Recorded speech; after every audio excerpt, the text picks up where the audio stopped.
มาเติบแต่รบบานรถยนต์ McLaren ปั๊มปี120S มวยเครื่องในเรืออินเทอร์เน็ต McLaren ปั๊มปี120S វាជារថយន្តមួយក្នុងចំណោមរថយន្តដែលលឿនបំផុតនៅលើពិភពលោកពេលដែលក្រណាត់គ្របរថយន្តត្រូវបានបើករថយន្តនេះថ្មីខ្លាំងណាស់ម៉ាត់សบายចិត្តនឹងរំភើបយ៉ាងខ្លាំងម៉ាត់បានឃើញរថយន្តទំនើប McLaren ปั๊មទី120S នៅពីមុខគាត់ដោយសម្លឹងមើលតួរថយន្ត Carbon Fiber ដែលបុកខ្ទេចខ្ទីជាបំណែកជាដំបងមុននឹងទិញវាត្រូវតែប្រកាសថាវាអាចជួសជុលបានដោយមើលឃើញការខូចខាតពេញរថយន្តនៅស្នាមប្រេះនៅលើកង់រថយន្តអាចបញ្ជាក់បានថារថយន្តនេះមិនមានរឿងអាចកំបាំងអ្វីនោះទេក្នុងអំឡុងពេលត្រួតពិនិត្យម៉ាត់បានរកឃើញរឿងដ៏អាក្រក់បំផុតគឺម៉ាស៊ីនមានការលេចធ្លាយប្រេងអូព្រះអើយ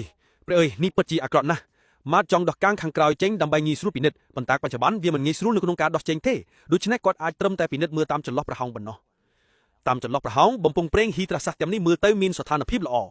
គាត់ដើរមួយជុំហើយបានរកឃើញរថយន្ត McLaren ប៉ុនទី120S នេះព្រះអើយមានគ្រឿងបន្លាស់មួយបានបាក់បែកទៀតផង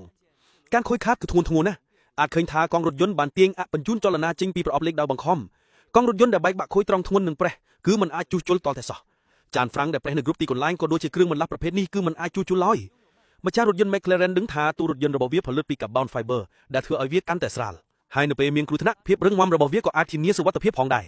ការមិនអាចជួសជុលក៏ជាគុណវិធីបត្តិរបស់វាដែរប៉ុន្តែបញ្ហាគឺប្រសិនបើតួ Carbon Fiber រងការខូចខាតណាមួយនោះវាត្រូវតែផ្ដួលចេញទាំងស្រុងដោយមិនមានលទ្ធភាពជួសជុលឡើយតួក្រោមនិងក្រងជើងទាំងមូលត្រូវតែផ្ដួលថ្មីត្រូវតែផ្ដួលទូរថយន្ត Carbon Fiber ទាំងមូល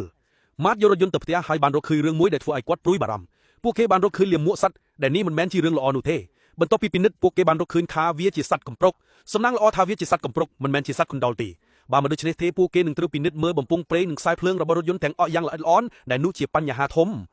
ដំណឹងល្អគឺម៉ាត់យករថយន្តទៅផ្ទះហើយភ្ជាប់ចរន្តអគ្គិសនីរថយន្តអាចដំណើរការដោយចរន្តអគ្គិសនីជាធម្មតាដែលនេះបញ្ជាក់ថាការខូចខាតមិនធ្ងន់ធ្ងរដូចដែលគាត់គិតឡើយបន្ទាប់ពីពិភាក្សាជាមួយមិត្តភក្តិល្អរបស់គាត់បានប្រាប់ម៉ាត់ឲ្យព្យាយាមបញ្ឆេះម៉ាស៊ីនប្រសិនបើវាអាចបញ្ឆេះបានជាធម្មតានោះបញ្ជាក់ថាម៉ាស៊ីនមិនមានបញ្ហាធំដុំអ្វីដែលអាចសន្សំបានថ្លៃជួសជុលជាច្រើនគួរសម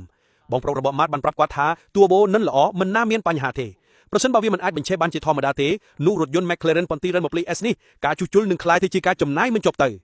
បញ្ឆេះរថយន្តមិនមានប្រតិកម្មអ្វីបន្ទាប់ពីព្យាយាមជាច្រើនដង McLaren ប៉ុនទី120S បានបញ្ចេញសំឡេងគ្រោះហឿមដោយសត្វសាហាវម៉ាត់ជន់ហ្គេដោយរំភើបយ៉ាងខ្លាំងបណ្ដាលឲ្យប្រអប់លេខធ្លាយប្រេងឥឡូវម៉ាស៊ីនមិនអីទេប៉ុន្តែប្រអប់លេខត្រូវជួសជុលធំម៉ាត់ឈឺក្បាលណាគាត់មិនគួរជន់ហ្គេបែបនេះទេនេះជាលើកដំបូងដែលម៉ាត់ជួសជុលរថយន្ត McLaren ប៉ុនទី120S និងប្រអប់លេខប្រភេទនេះគាត់មិនមានបទពិសោធន៍ជួសជុលទាល់តែសោះដូច្នេះគាត់បានសម្រេចចិត្តយករថយន្តទៅហាង 4S ដើម្បីសួរសំណួរអ្នកជំនាញបាននិយាយថាពួកគេមិនជួសជុលទេគឺមានតែការប្ដូរថ្មីនិងការប្ដូរថ្មីតម្លៃ